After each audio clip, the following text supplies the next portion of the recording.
Good evening to everyone.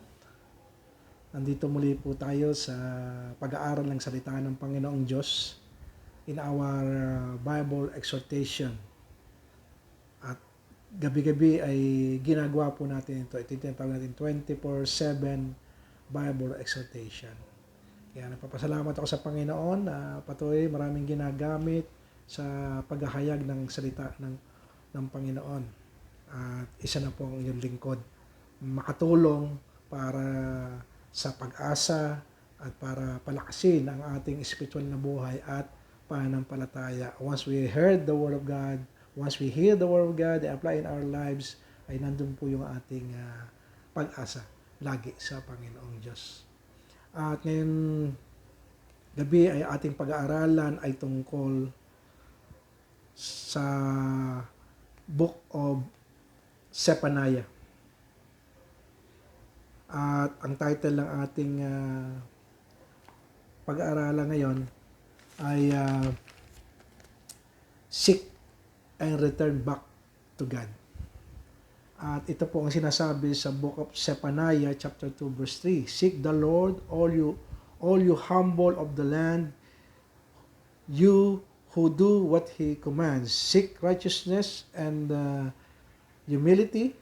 Perhaps you will be sheltered on the day of the Lord's wrath. Tayo po yung manalangin. Dakilang Diyos Ama, may pong salamat sa inyong salita na aming nabasa at napakinggan patungkol sa buhay ni Prophet Zephaniah na siya iyong pinadala sa bansang Judah to reveal what is the judgment of the Lord in all nations together with the nation of Judah and to your people, Panginoong Diyos. Patubayan niyo kami sa aming pag-aaral ngayong gabi sa pangalan ni Jesus. Amen and amen. Okay. At ito po nga ating pinag-aaralan. Ito ay mula sa aklat ng Zephaniah. At si Zephaniah po ay isang propeta na pinadala ng Panginoon to Judah to reveal God's judgment to all the nations and together with His people. Zephaniah the prophet was a great grandson of King Hezekiah. And no other prophet's ancestry is traced back from generation. At walang iba kundi si Zephaniah lang po. At ang purpose nito para i-reveal na ang kanya palang angkan ay galing sa mga hari o sa isang kaharian. And he was in the lineage, in the royal blood from family ancestor. His grandfather was King Hezekiah. At isang dakilang hari po ito in the time ni Hezekiah. And he was the prophet during the reign of Josiah, o si Hosea, the righteous king during that time. King Hosea reasserted the nation's faith and obedience to God. Siya po yung ginamit ng Panginoong Diyos para maibalik muli yung pananampalataya at pagsunod ng mga tao, no, sa Diyos, lalo yung kanyang bayan, ang Israel. The nation of Judah experienced the wicked reign of King Manasseh of Judah. Was the time of greatest corruption, injustice, and paganism in Judah's history.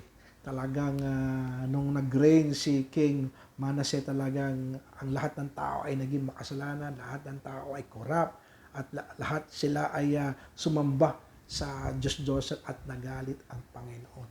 Dahil kasi ito na yung pinakamatinding kasalanan, no, na nangyari sa history ng Judah.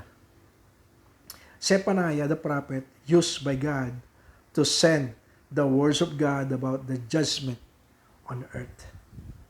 Because of the wickedness of all the nations and together with the disobedience of his people in the Judah.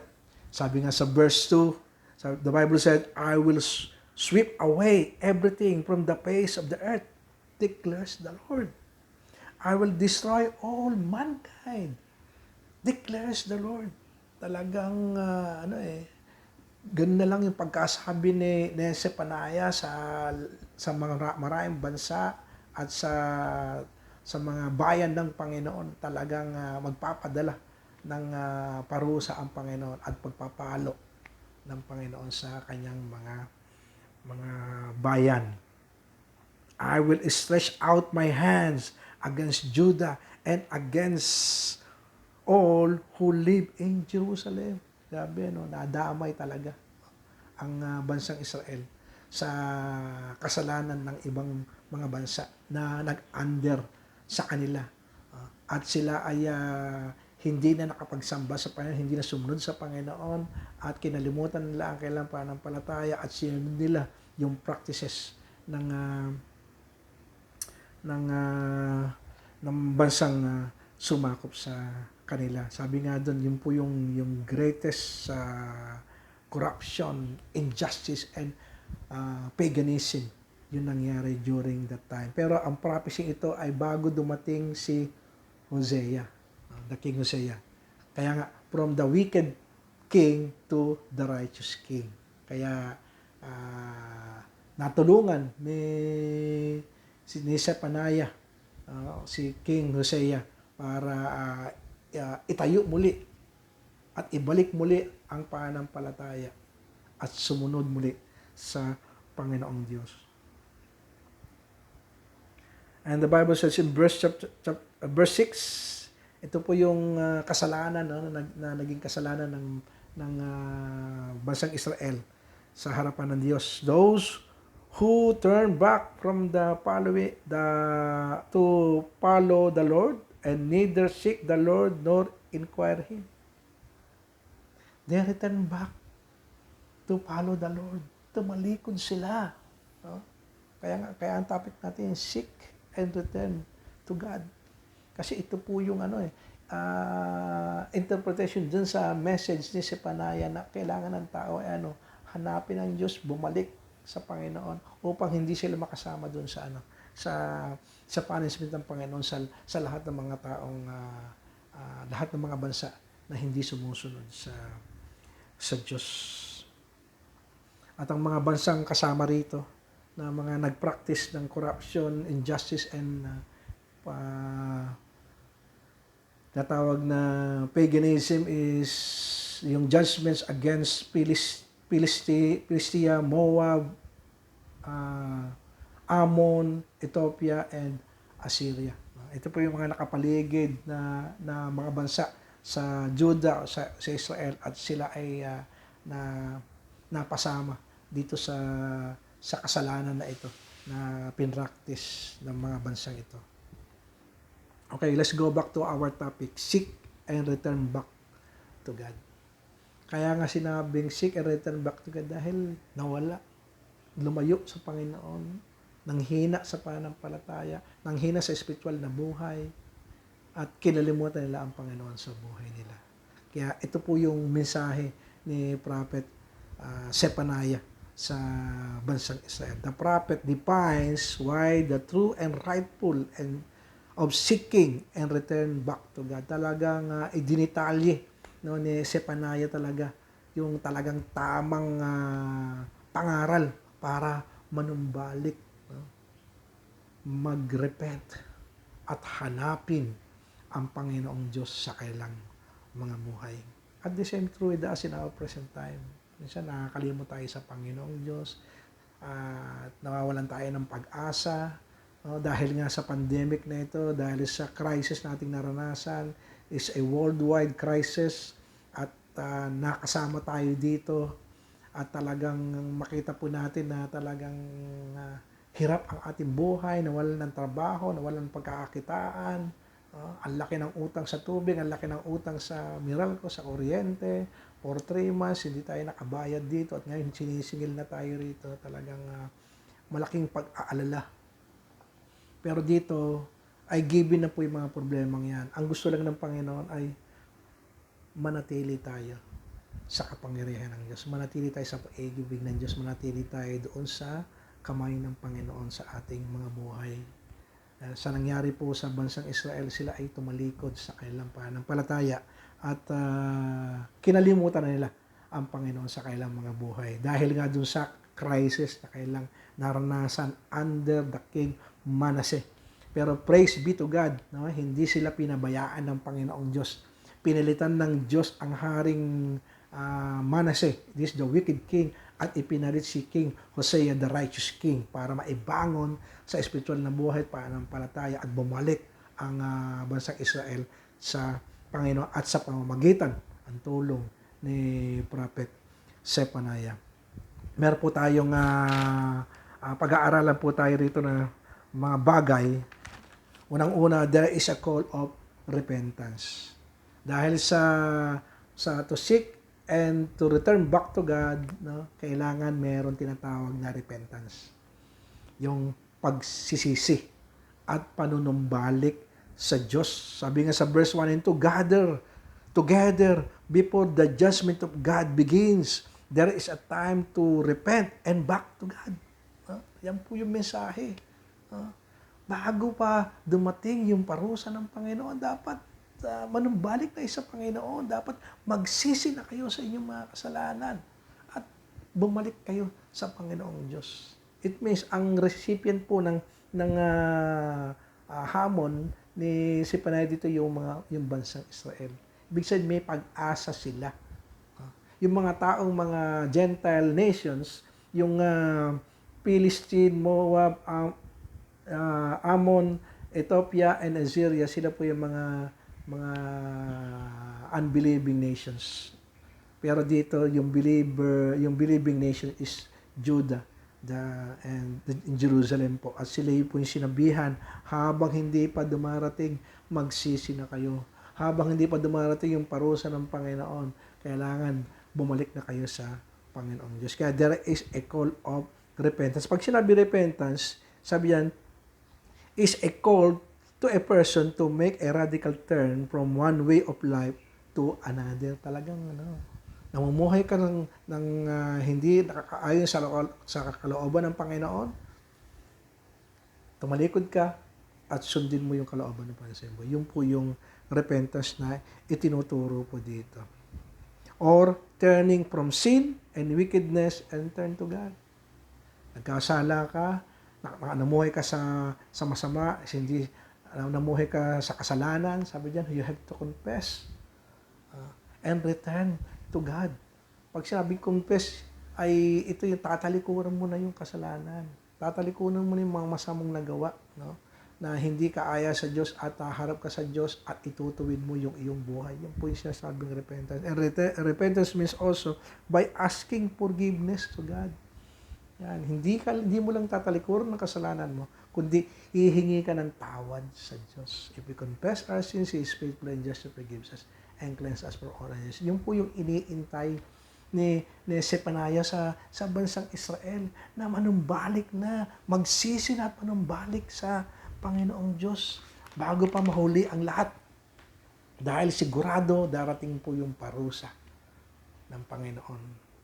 At kung hindi sila mananambalik, sabi diyan, nandun po yung pagpapalo ng Panginoon. Hindi man sila parusa, pero papaluin sila ng Panginoon. Pero yung pagpapalo yon ay may kasama pa rin pag-ibig para magising ka sa katotohanan at bumalik ka. Magsisi, bumalik ka sa Diyos. At number 2, there is a call of seeking God's will in our life. Dahil dito, there is a command. Seek the Lord. Doon sa ating passage, no? Sa chapter 2, verse 3, seek the Lord. At talagang inuutos ito. At binibigyan po ng diin ni Zephaniah na talagang hanapin mo ang Panginoong Diyos. Magsisi ka, manumbalik ka sa Panginoon. Kasi pag hindi ka magsisi, hindi ka bumalik sa Diyos, at hindi mo hinahanap ang Diyos, mayroong parusa. Mayroong pagpapala ang Diyos at maaaring hindi ka biyayaan ng Panginoon sa buong buhay mo. Hanggat maaga pa, hanggat hindi pa huli ang lahat, hanapin mo ang Panginoon mong Diyos.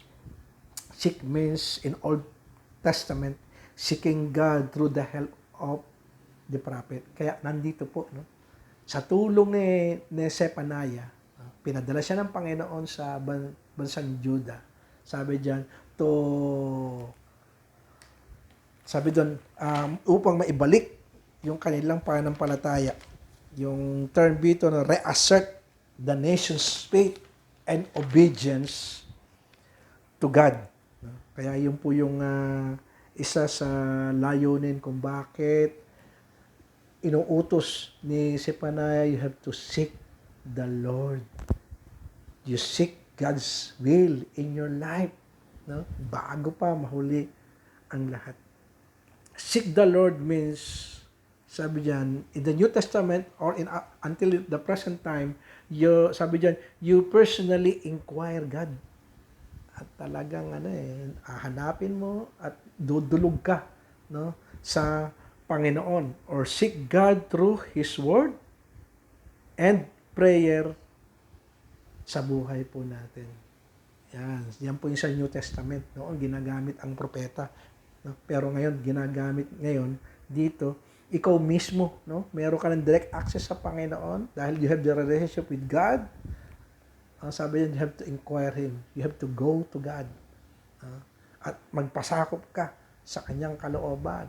Sabi niya, sa pamagitan ng pagbabasa ng salita ng Panginoon at panalangin. Kaya nga yung Word of God and prayer, hindi natin pwedeng paghiwalayin sa buhay. Inseparable po yan. Hindi pwedeng sabihin, hindi ka nanalayan, nagbabasa ka ng Bible, o kaya hindi ka nagbabasa ng Bible, nanalayan ka. Hindi pwede po yung kailangan, nagbabasa ka ng Bible, nananalangin ka. It goes together in order for you to bless you.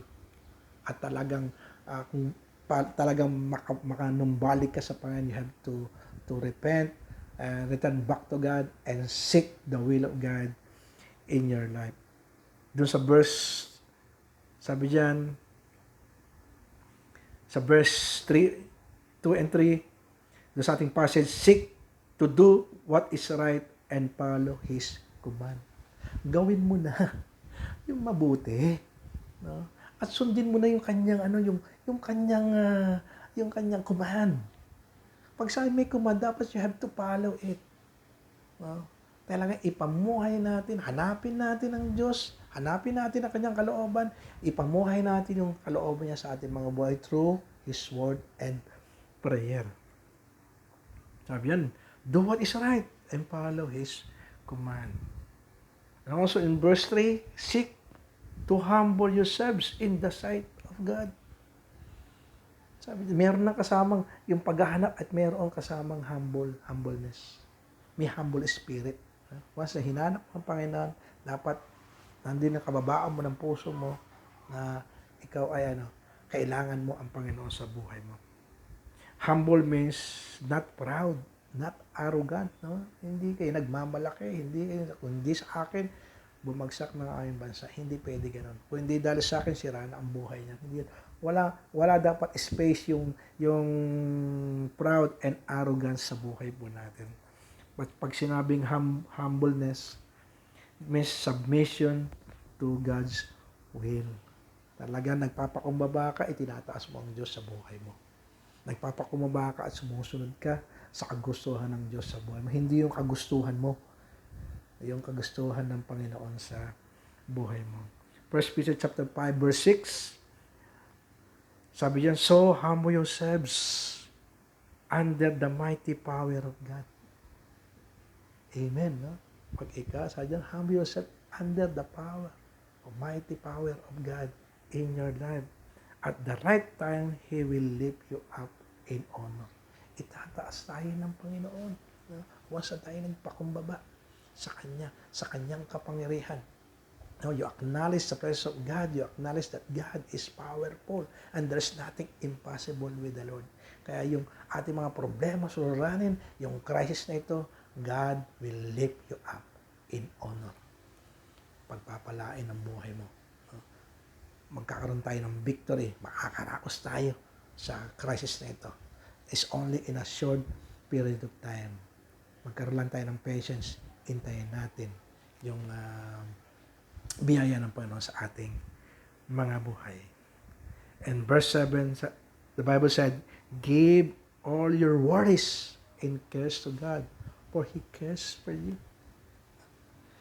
Pag nagkaroon ka ng humble spirit before the Lord, sabi diyan, you will give your worries, you will give your anxiety, you will give your cares to Him para hindi ka na masyado mag-alala.